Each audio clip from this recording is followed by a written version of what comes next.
Hello, everybody. Ooh, it's so good to be back. Oh, my goodness. Yeah, it's Valiant Victories with Benny Decker. Hello, hello, hello, hello. I'm fired up. I'm getting to the second half of the Valentine's Day special. Haha, it's still February, so I don't feel too bad. Yeah, I'm a little later than I wanted to be with this, but here we go. Oh, I'm excited. So, in our last exciting issue or episode, we talked about the first two stories in here about Dr. Mirage and Bloodshot. There we go. Oh, mama, good review already. So today we've got two more stories to talk about. So I'm excited. There's all kinds of goodies. So some words of wisdom from the dear editor Lisa Hawkins. I'll share that later. It's gonna be great.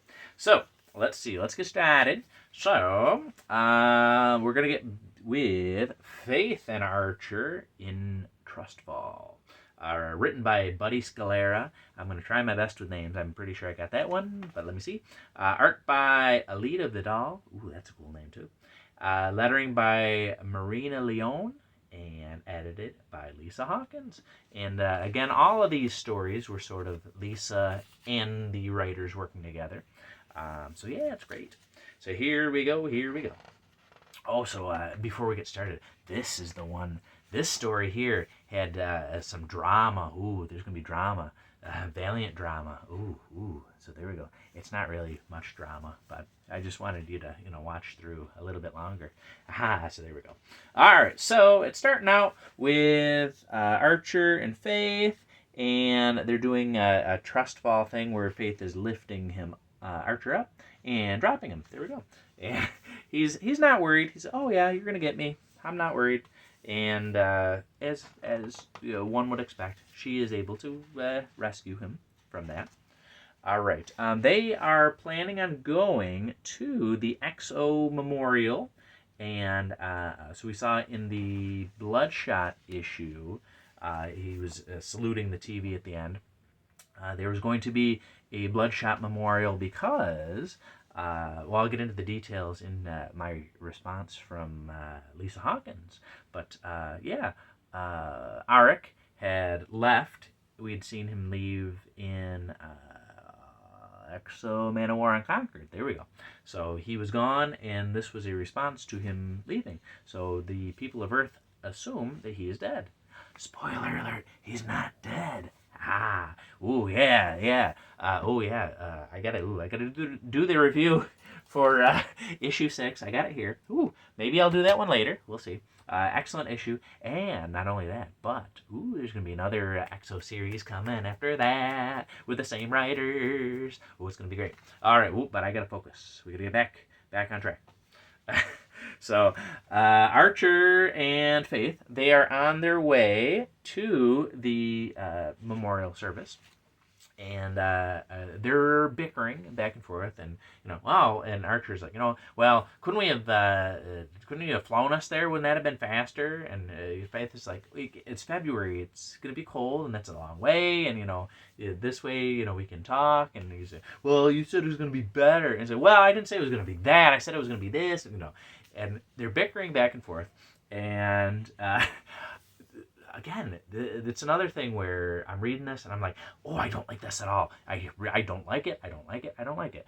And the reason why I didn't like it was because it's like, I want Faith and Archer to get along and love each other and be loving and wonderful. And that's not what I'm getting. And that's not bad. That's actually great for this story. Archer, it gets into touching on the continuity of Archer and Armstrong Forever, that Archer, he feels bad that he's leaving Armstrong, because at this point Armstrong thinks he's not immortal anymore, and they don't know why. So Archer feels responsible for that, and he feels like, well, I'm leaving my best friend, and he could die. He could die right now. He could die at any point. And so that is weighing heavily on his mind, which is kind of probably making him act in ways that he normally wouldn't. He's being a little bit more snippy and a little bit, obviously he's concerned with Art or with Armstrong, and that is making it so that he's not really present with Faith. So he's acting in ways that I don't like, but it is completely explainable why he's acting this way. So they're kind of bickering back and forth, and you know, so here we go. So we're gonna get into where I found some problem. What I thought was a problem. Oh, here we go. It's not a problem. So it was this panel in here. So Faith is looking at this poster, and it said, "Ark was just so wow. I had a copy of this poster hanging on my wall growing up," and I was like, "Oh, wait a second, growing up." And I was like trying to do the math of like, okay, wait, Faith in 2012 was a teenager, and then like, so she had a poster growing up, and like the way I was thinking of it was like, growing up, I'm thinking like younger, and Faith, like in my mind, was in 2012 when Harbinger started, like maybe 15 at the youngest, maybe 16, 17. I don't even know. So the thought of like, because I also thought in 2012, that's when Arik like shows up on Earth. Like he wouldn't have immediately had posters made of him and be a hero in 2012. He was, at that point he crashes and he's like blowing stuff up. Like he's not a hero yet in 2012. So like at the earliest, when would a poster of Ark be made available to the general public in the Valiant universe? So I was like, this ain't sitting right to me.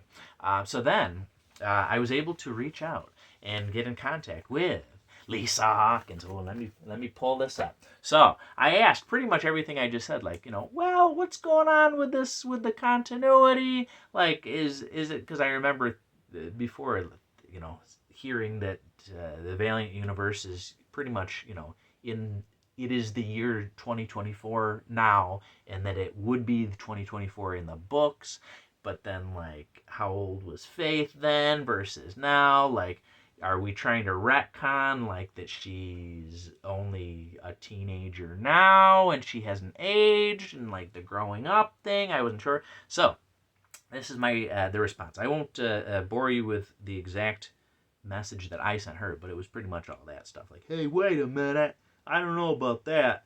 And then when I got back, here we go. Oh, so she wrote, Benny, I said I had to, start it with, I love this book. It's so great. It's great. It's great. It's great. So she, said, okay, calm down, Tiger. I know you're excited. I'm so happy you liked it. I know how important these characters are, and I aim to do them justice, which absolutely is what is happening. All right, when I started at Valiant, so this is Lisa Hawkins again, so I don't know how to do a Lisa Hawkins voice. I won't try that. I can barely do my own voice. Anyway, she probably doesn't sound like that. Oh, no, I know what she sounds like from the interview. But anyway, let me get you came here for this part. When I started at Valiant, I was told that the Valiant universe was in step with the current time and year. So yes, it's February 14th, 2024, when the statue of Ark will be unveiled in Washington, D.C. Good to know. Very good to know. Ark has been dead longer with the breaks of the book.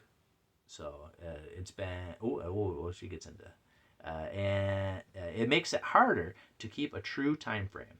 He dies according to Valiant Earth in Exo-Man-O-War Unconquered #1. So that makes sense. So as soon as he leaves in that story, people assume that he's dead because of what happens, like with the, was it meteorite coming there? So that's why he went up there. He is seen going into space to stop a comet, there was a comet, from crashing into Earth and is blown up. But I rounded it out to about a year. So it's in the Valiant universe, he's been gone about a year, which is very useful information. And then I had asked about the aging, like, are people aging? Has it, if it was 2012 then, everybody aged 12, 13 years or what? So that's this part. Aging characters are trickier. We don't want them to grow up too much, but yes, Valiant characters age. Maybe that's why there are so many mortals. A very good storytelling device. Faith, for my purposes, this is Lisa's purposes, is somewhere between 23 to 25. So I actually like that a whole lot better instead of going like, well, when we first saw her, she must have been, exactly this age, and her birthday is this, and like, let's see her birth certificate, and like, we don't, it was a case of, I love continuity. Oh, I love it so much. But it doesn't need to be ironclad, and we don't need to, there should be some wiggle room. So I was just getting too crazy about it. And she said, oh, so is Archer. So Archer and Faith are about the same age. They've aged slowly. And yes, Faith, at any age, would have a poster of Arc up on her wall as a teen for sure. So yes, that makes perfect sense. So even like with the wibbly wobbly time and aging of anything, like even something that happened if you had a poster like 10 years ago, like you could still count that as like when I was growing up. Like I'm gonna be 40 this year. I'm hoping to grow up someday myself. So I don't know, and I have plenty of posters that kids would have up on the wall. I got my comic book art and stuff.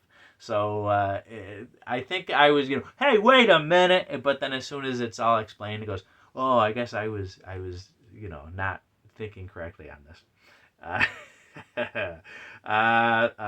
So yeah, there we go. But please don't ask me to do math. This is strictly comic book science here. Valiantly yours, Lisa. So yes, it all makes perfect sense, and I was thinking way too much into it, and I think I was kind of like trying, like, ooh, I'm gonna catch, somebody in a minute, and I'm gonna catch their mistake. When really it wasn't a mistake. It makes a whole lot of sense, and if I would have thought about it and like not been so strict about it, it made perfect sense without me even reaching out. But I really appreciate all of that information from Lisa Hawkins. So there we go. So now you know what I know, which is just a little bit. But you probably knew all that to begin with. So there we go. Let me put that down. So they're getting ready. Oh yeah, we were talking about a comic book. So, they check out the statue there, and there's the big crowd there, and they're still kind of bickering, and and but then here we go. So then somebody shows up, and so then there's a lot of action here, fighting, and we're not quite sure who this person is yet. And more good action there. Faith is coming in. They're working together. So even though that they were griping, and they're able to work together.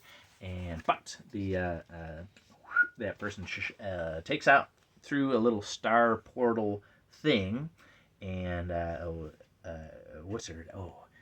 Brigadier. Can't remember the full title. Well, if I look in the back, Jamie Capshaw. She shows up to commandeer the little star thingy that they were fighting about, and we learn that from Archer, it was somebody from the Keepers of the Timeless Word. Ooh, it's a cult from the faraway. Yeah. So we found out in the Bloodshot story that it was the Keepers that were trying to take Bloodshot's family. So more continuity between these stories and a little bit more information here. Ooh, and it's setting this thing up about the Keepers of the, what was that word? The Timeless Word. Keepers of the Timeless Word. There we go. I think they're handing out pamphlets at everybody's houses. But yeah, and they leave a little star thingy behind there.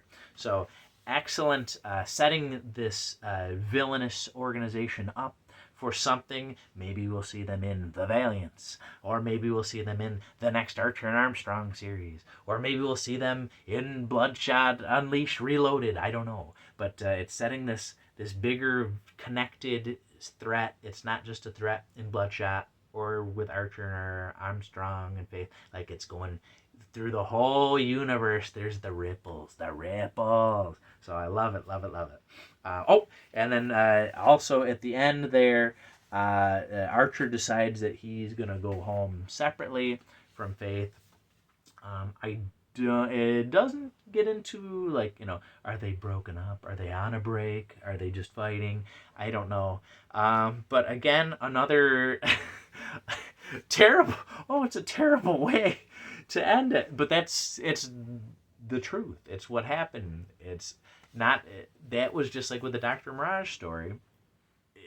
It wasn't, oh, you know what, you helped me and I helped you and we all, now let's just get along because it's Valentine's Day. The end. It wasn't that. It was, I'm dealing with stuff.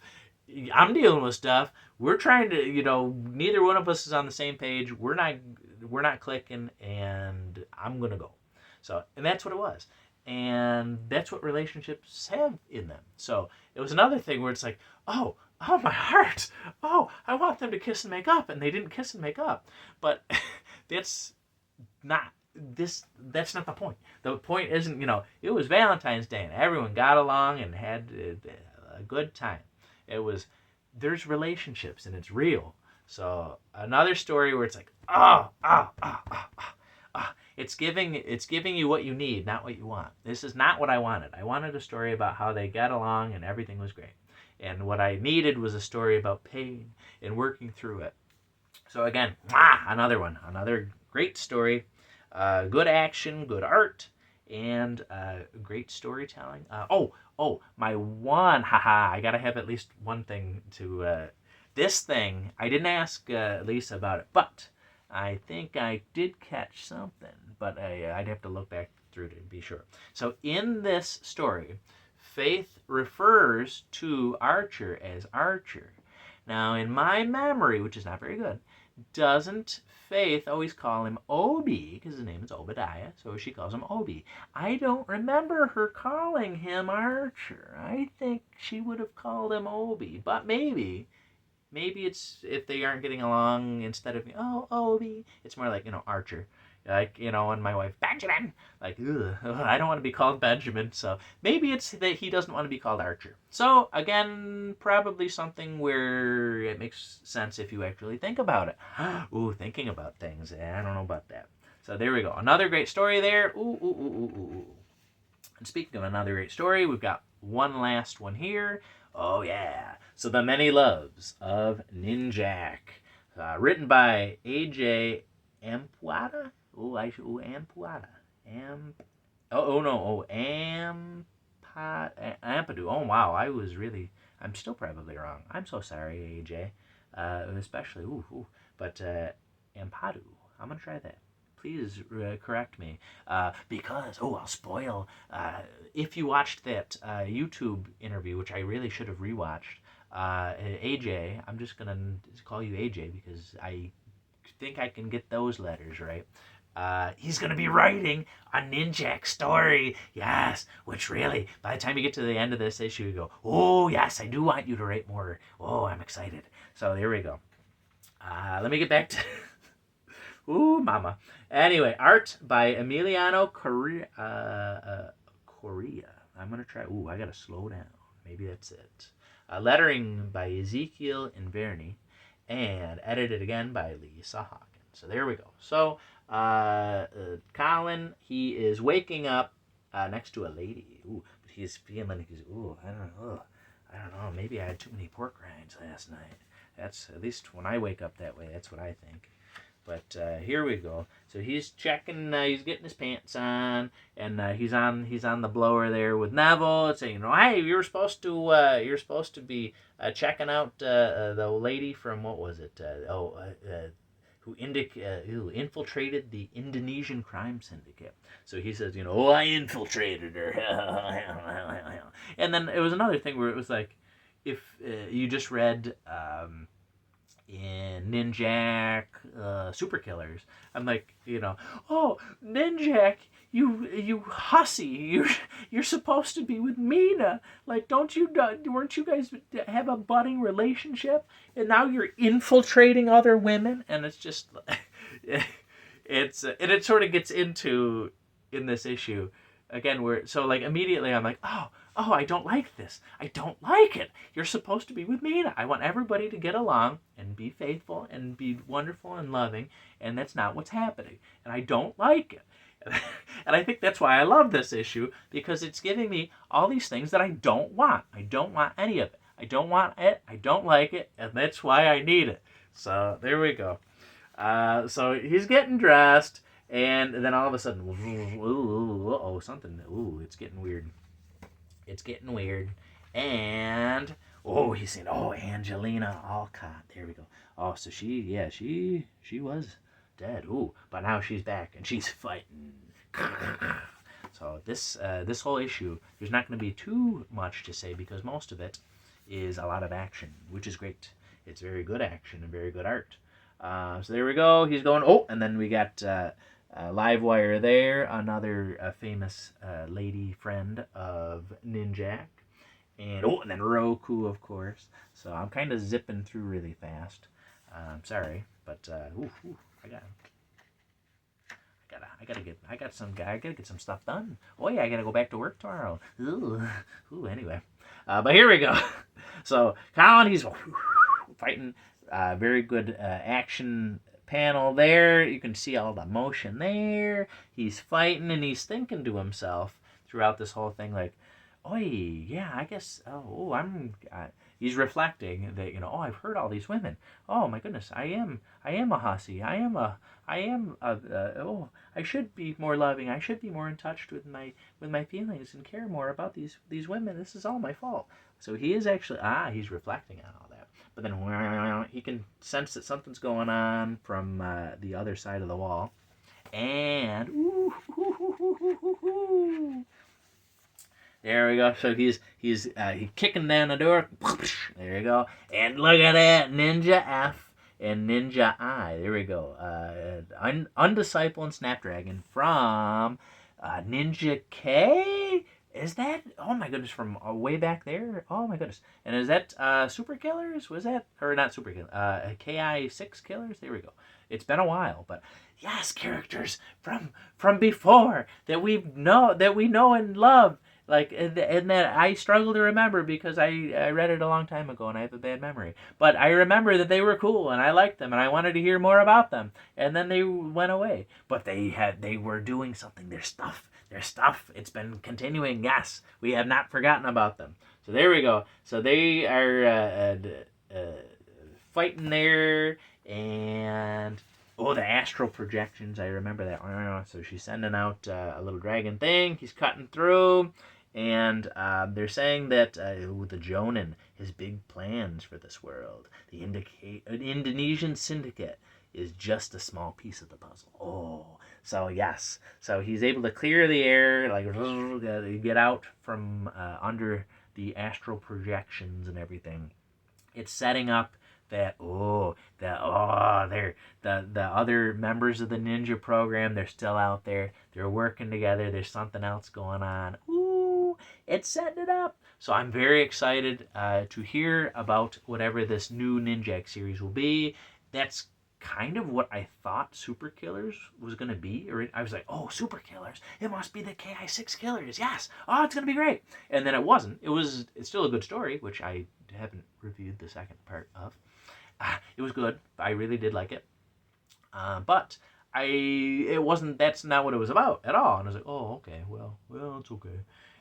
But now it looks like, this is going forward. We're going to get back to them. So that's very exciting news for me.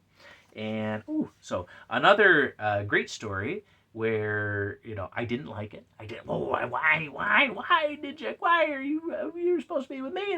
But then it's, okay, well, yeah, he's got to use his, I always offer, I tell the wife, if we need to get in a better spot in line, like, I can seduce. If you need me to seduce anybody for, I'm willing, but then she never wants me to. I don't know. So, but Colin King, he's gotta seduce. You gotta seduce where you gotta seduce sometimes. So there you go. So another great story where it was a lot of action and a lot of callbacks to characters that we haven't seen in a while and relationships that had happened and and most importantly now setting things up where it's like when Ninjak Super Killers ended, it was a good ending and it set up some stuff. Okay, people think that he's dead and there we go. But it was kind of like, that was an end. Like, but now this is like, little breadcrumbs and getting you really excited for the next thing that's going to happen. So, very, very exciting stuff. And then the first time I read it, I'm like, wait a minute. And it says, gentle reader, this ends our tale of, but wait, what is stirring back in the bio? And I was like, because I said in the first review, when we get to the end of the Dr. Mirage story, it's like, when he's gone. The end. And I was saying like, no, no, you can't end it that way. You can't end it that way. No. And it's like, because they didn't end it that way. Silly Benny. So there we go. So we were checking back in with Dr. Mirage and Punk Mambo. And Punk Mambo saying, like, he's not on the dead side because he's alive. And then I really like this. So she's just like, when I'm coming. I'm going to come get you. I'm coming to get you. Like, she is just laser focused on what's going to happen. She's going to go find him. So, yes. So, I said before in the first story, like, it was great that it ended with it. My heart, and it just ended like a punch in the face. But now it's like, you are going to give me a little bit of hope, you little scamps. So, there we go. We're ending with some hope. And that, because honestly, with Dr. Mirage, I didn't like, I want the Mirages to be together. I want them to be together.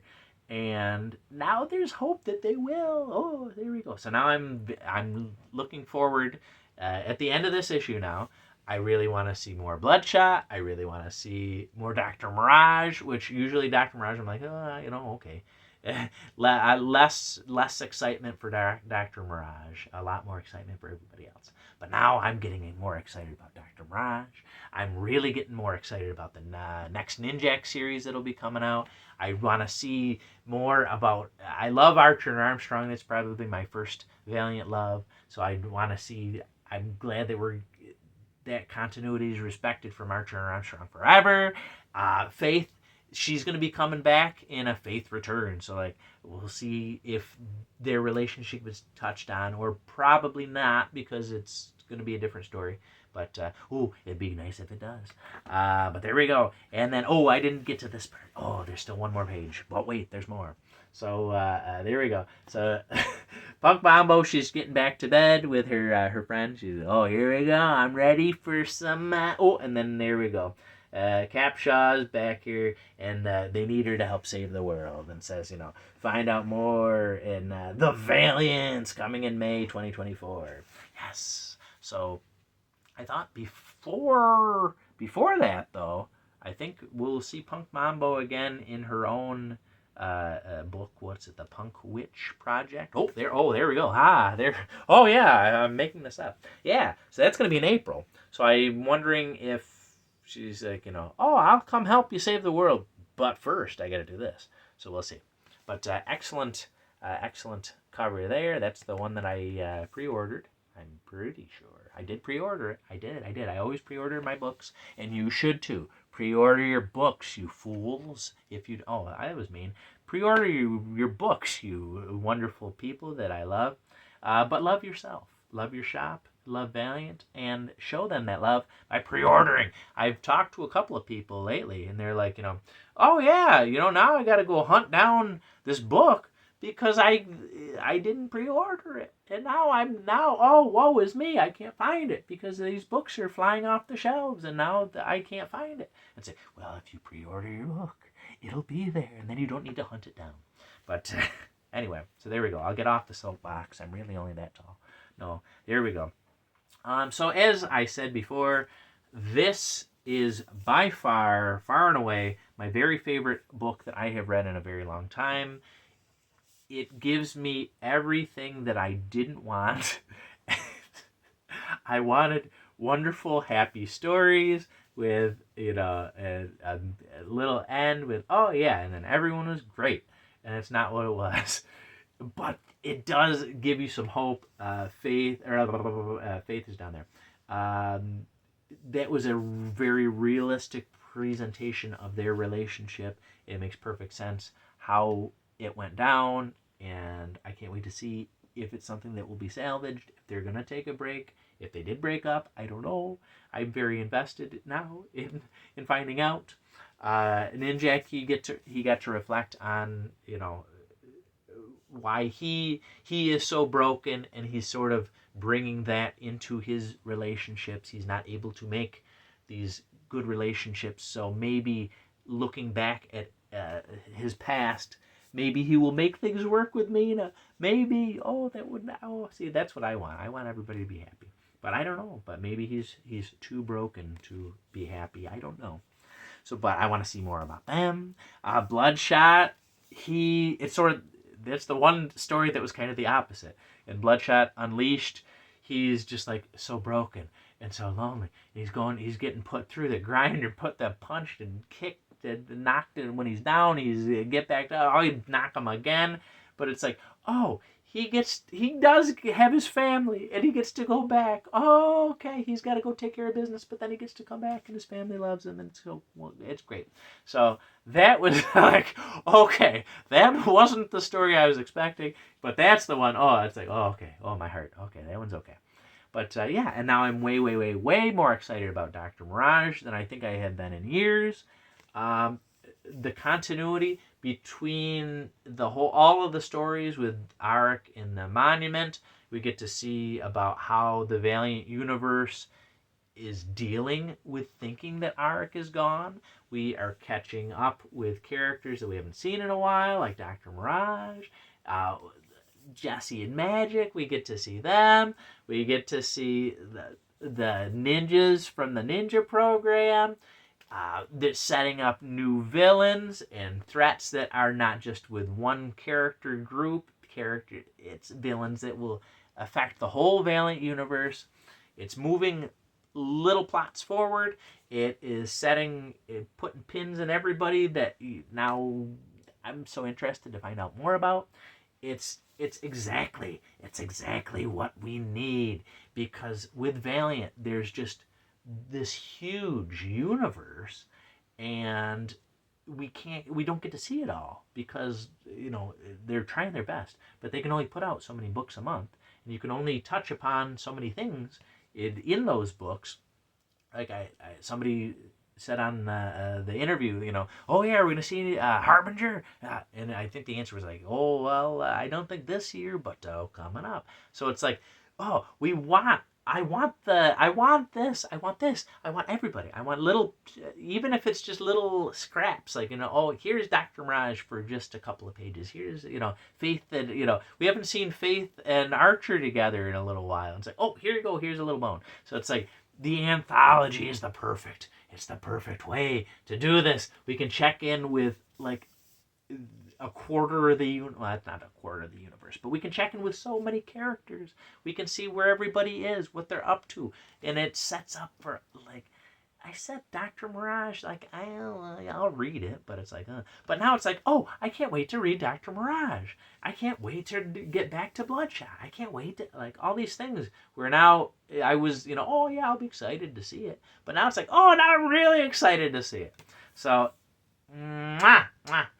it's a great book. Oh, I knew I wanted an anthology, and now that I got it, I want more than just an anthology, but I want more anthologies. So get this book and demand that we get more anthologies. Please, please, please. I need more. I love it. Oh my goodness. If I had to rank, should I even do that? I don't know if I should rank these stories. Probably my favorite one, just because I'm a sentimental softy family guy, family man. I know family guy has a different connotation now, but I'm a family man. And the story with Bloodshot, it was just heartwarming and wonderful. And it was a story about family and love and great. So that one, I will say, is my favorite. But then other ones. I'd say probably next is Faith and Archer, because it was really real. Like, it was real, and it didn't end the way I wanted it to end, but it makes perfect sense, and I really liked it. It's really hard to tell that last two. You know what? I'll go with Dr. Mirage next, because we got to see Dr. Mirage sort of like for herself get closure. Like, okay, I can move on. Gwen is gone, but I'm my own person, and I'm gonna deal with it, and I'm gonna move on, and it's gonna hurt, and it's gonna suck, and I'm gonna do it. And there we go.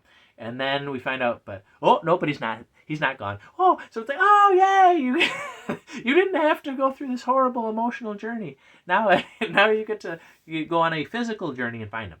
So there we go. So there's if you include the little part at the end there with some hope, I'll go with that. And I will say that the Ninjak one was my least favorite, but honestly, it's like,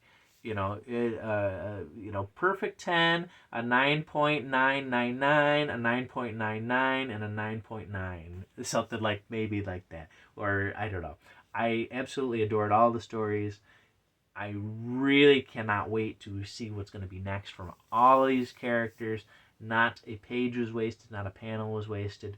The art was beautiful. The stories were fantastic. It all connected. It wasn't just, here's a story about whatever. Like, thought was put into this, love was put into this, and it is exactly the book that I needed and I wanted, and I know I love it so much. So there we go. There, I poured out my heart for this book. I love it. And for you, I love you guys too. So there we go. But anyway, let's move on. I should probably get to Exo Unconquered number 6. Spoiler alert, I really love that one too. I love it. I love it all. I'll tell you when I don't love something. I'll be honest with you if I don't love it. But there's a few things. Yeah, I actually dropped a few things that I didn't love in a podcast that I was a guest on. If you've heard Clang, the Valiant podcast hosted by Clint Lowe, he's on a few episodes now. He's going strong. He just covered a little bit with Magnus, the first 12 issues. I was listening back through that. And I got to chat with Clint yesterday. Oh my goodness, we went on and on and on. I think he at one point said that we were supposed to talk about Magnus. I think we talked about Magnus for about 2 minutes out of over 2 hours that we got to. So if you want to hear more of me, which I don't know why you would, but I did get into some of the things I didn't like. A couple of things sprinkled in from Valiant history. And I don't know. But yeah, we talk about it all. I make the same terrible jokes that you come to tolerate. I was going to say know and love, but tolerate. No, really. But it's really, even if you skip the episode with me on it, do go check out Clang, the Valiant podcast, hosted by Clint Lowe. It is on Spotify, for sure. And if I can figure out how to do that, to find it, I'm sure you can figure it out. I should probably put something in the link below. He was talking to me about like, you should do interviews. I'm like, if I knew how to do that. And he's like, just get onto this thing and you do this and do that and you'll do the other thing. I'm like, you don't understand. I got a phone and I go record, and then I go on YouTube and I go upload, and that's what I'm capable of. And then anyway, wow, this video is very long, very long. All right, I don't know why you're still... Oh, no, I know why you're still watching. Because you love to stay valiant. And I love that you love to stay valiant. Keep pre-ordering those books. And join me back here next time on Valiant Victories with Benny Decker. Bye, everybody. Bye!